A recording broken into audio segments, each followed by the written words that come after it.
राम राम भाई सारे भाई। मैं पांडे क्या कर रहा है?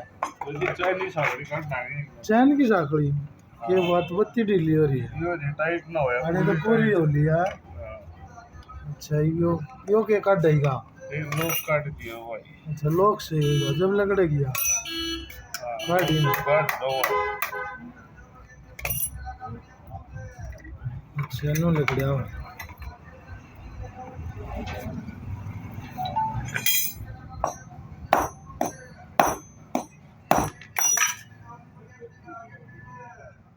यार रपट काटनी पड़ेगी मत जब लकड़ी की साखड़ी है। यो केला है भाई इतना या सुम्बी भाई सुम्बी का ध्यान इंग्लिश में भाई ना पंच भी का ध्यान डॉट पंच काट दी साकड़ी वाली। ये साकड़ी काट दी भाई पांडे ने।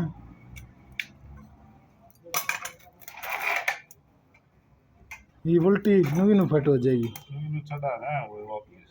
अच्छा अच्छा चढ़ा दी भाई।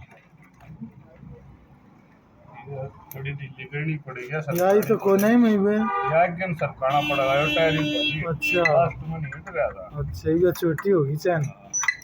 ठीक से उसके बाद सब खा लेंगे चढ़ा ठीक से भाई राम राम भाई सारे भाई।